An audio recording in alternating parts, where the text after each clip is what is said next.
Yes, you are all welcome in BS Literature 7th semester, The Stranger, Albert Camus. The Stranger, the word shows mama died today or yesterday. मामा की death हुई है या आज या कल, कुछ clear नहीं है. मे बी हो सकता है आज हुई हो सकता है कल हो. आई डोंट नो, मुझे इसके बारे में कुछ भी नहीं पता. सबसे बड़ी बात स्ट्रेंजर होने के लिए कि उसे अपनी माँ की डेथ का ही नहीं पता.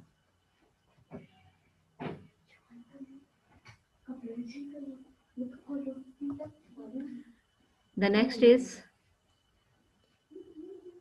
Albert Camus, History. The Stranger. The Stranger was to become one of Albert Camus' most famous novels when it was released in Paris 1942 during the beginning of the Second World War by the publisher Liberté Guillemette. A similar philosophical writing of his was released the same year titled The Myth of Sisyphus. Both scripts established Camus' importance as a philosopher of the era.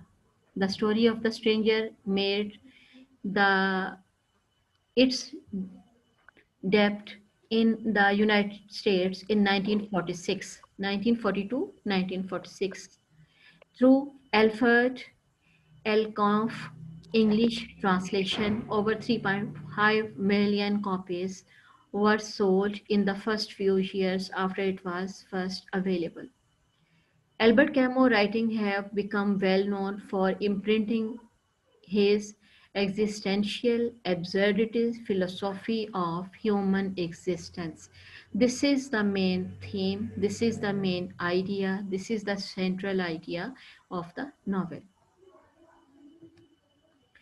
Existentialism यही theme है, यही central idea है, यही घेरे में लिए हुए है.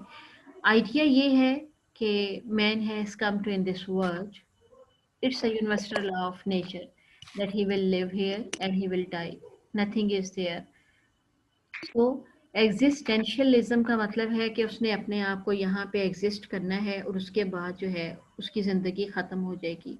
वो ना तो अपनी ज़िंदगी को बढ़ा सकता है ना काम कर सकता है. वो यहाँ पे मुकम्मल अजनबी है, उसका इस दुनिया में कुछ भी नहीं है. उसने सिर्फ और सिर्फ अपनी सर्वाइवल करनी है. Existentialism was given its name by Jean-Paul Sartre as important in 20th century French philosopher. French philosopher ने ये idea दिया था. Also a writer, he incorporated his idea of the world's indifference to human existence in many of his own writings. वही चीज़ कि इंसान आया है law of nature के मुताबिक यहाँ ज़िंदगी गुजारेगा और फिर चला जाएगा. इसके अलावा उसका और कोई भी हिस्सा नहीं है. एब्जर्डिटी ये भी वही सेम चीज़ है, लेकिन related to existentialism is absurdism, the theory most employed by Camus in The Stranger. यही theory उसने अप्लाई की है जिसके मुताबिक ये नॉवल जो है वो कंपोज किया गया. The philosophy holds the idea that man will always fail in his search for meaning in the world. ज़िंदगी का मतलब, दुनिया का मतलब, इर्तिका का मतलब, जीने का मफ़हूम इंसान कभी भी नहीं समझ सकता. Because the world holds no meaning for him to find. इसलिए कि दुनिया में इसका कोई मतलब है ही नहीं. Instead of giving up, humans use order to project meaning onto the irrational, indifferent world in which they live. Irrational approach जो है इसको आप अंडरलाइन कर लें. इसका मेन आइडिया यही है कि इंसान जो है वो हर चीज़ में irrational है. He is of the opinion that man is alone. He alone has come to in this world. वालिदैन उसको इस दुनिया में लाते तो हैं, लेकिन वो एलोन है, एलोन ही रहेगा, एलोन ही यहाँ से चला जाएगा. जन्नत या जहन्नम में भी वो एलोन ही है. अजीब व गरीब वो अजनबियत रखता है, उसका यहाँ पे कोई भी नहीं है. It is a complete code of nature या लॉ ऑफ नेचर या क्रुएल्टी ऑफ नेचर कि इंसान इस दुनिया में आएगा, ज़िंदगी गुजारेगा और पनहा चला जाएगा। यही उसकी थ्योरी ऑफ एब्सर्डिज्म है और यही उसका स्ट्रेंजनेस का आइडिया है, एग्जिस्टेंशियलिज्म में है। इसका मेन कैरेक्टर मैसो है, जिसको हम मिसाल के तौर पे पढ़ेंगे, जिसका करेक्ट प्रोनाउंसिएशन मैसो है। एल्बर्ट कैमू का जो प्रोजेक्ट है, इसका मेन कैरेक्टर, प्रोटैगनिस्ट, हीरो या सेंट्रल फिगर जो है वो मैसो की लाइफ के इर्द गिर्द घूमता है। इसकी कैरेक्टराइजेशन में मेन कैरेक्टर मैसो ही है। Albert Camus projects these two closely related philosophies, absurdism और ये जो हमने दूसरी पढ़ी है सेंट्रल जो है existentialism, philosophies on reader using मैसो। मैसो के ज़रिए वो अपनी टू फिलोसफीज का रीडर्स को समझाने की कोशिश करता है। The main character as a social deviant, by him embodying a complete absurdist, indifference to the world, his impartial actions. ये वर्ड नोट करने का है कि इम्पार्शियल रहना है, किसी की चीज़ में दखल नहीं देना, अपने आप को सेपरेट रखना है।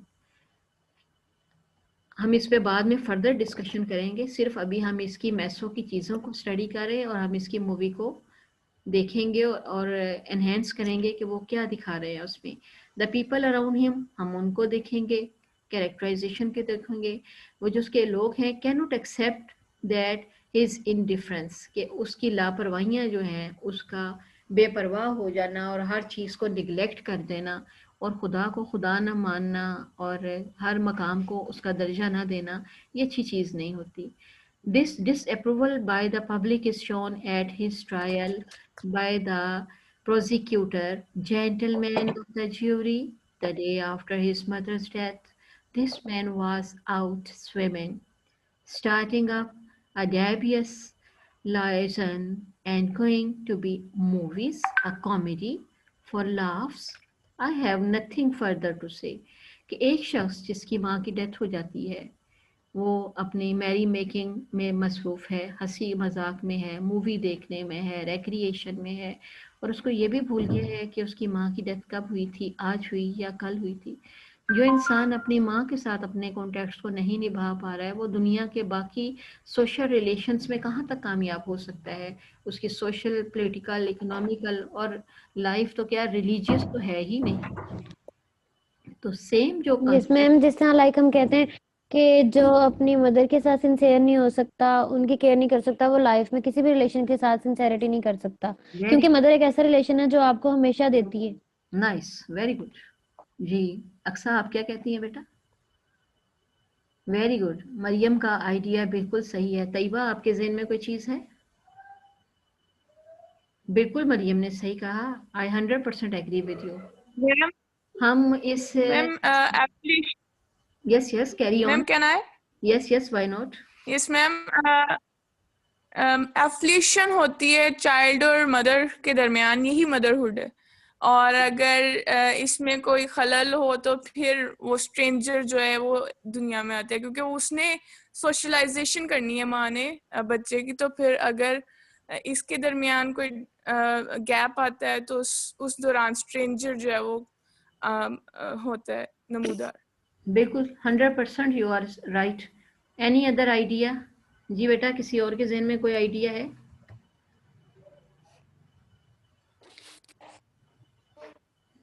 बिल्कुल। एक इंसान जो माँ के रिलेशन के साथ ट्रू नहीं है, वो किसी के साथ भी ट्रू नहीं है। 100% you are right in your approach. तो इस डिस्कशन में आज हम क्वेश्चंस को कैरी ऑन करेंगे। व्हाई डजंट मैसो grieve for his mother's death? उसकी मदर की डेथ हो गई तो उसको क्यों अफसोस नहीं हुआ, उसको क्यों दुख नहीं हुआ, उसने क्यों महसूस नहीं किया उसने कि ज़िंदगी भर जो चाहने वाली एक हस्ती थी वो उससे दूर होगी? Because he was unaware of the passion of love. He was complete stranger with the love effect of his mother. Sophie, what is the significance of Maslo's fixation with the physical pleasures and strains? Now, the main thing in a young boy life is physical pleasure. Physical player को वो importance देता है, उसको सिर्फ अपना वजूद अजीज़ है, बाकी सारी दुनिया के लिए, बाकी सारे रिलेशंस के लिए वो स्ट्रेंजर है। वो उसको अपना फिजिकल रिलेशन इतना अजीज है, eat drink and merry making और अपनी एंजॉयमेंट इतनी अजीज है कि वो दिन भी भूल गया कि उस दिन उसकी मदर की डेड बॉडी पड़ी हुई है और उसने उसको भी देखना है।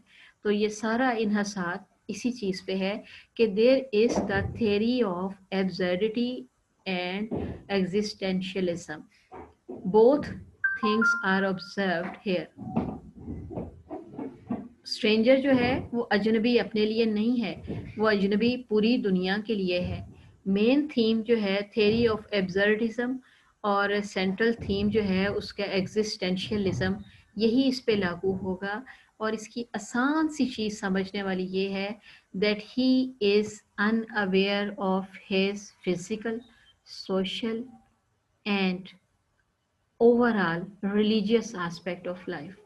कि जब इंसान दीन और दुनिया में बैलेंस नहीं करता, जब वो अपने हकूक़ और फ़राइज़ में इक्वल नहीं होता, उसके माइंड में ये चीज़ें है ही नहीं। उसको पता ही नहीं है कि उसने अपनी मदर को क्या ऑफ करना है। इवन के उसकी लापरवाही का अंदाज़ा, उसकी स्ट्रेंजनेस का अंदाज़ा, उसकी एब्सर्डिटी का अंदाज़ा आप यहाँ से लगा लें कि वो अपनी मदर की डेड बॉडी के साथ भी नहीं जा रहा है। He is giving importance to make love and merry making with his girlfriend rather than to attend the funeral of his mother. This is the main theory, the main character philosophy of Maso in the novel Stranger.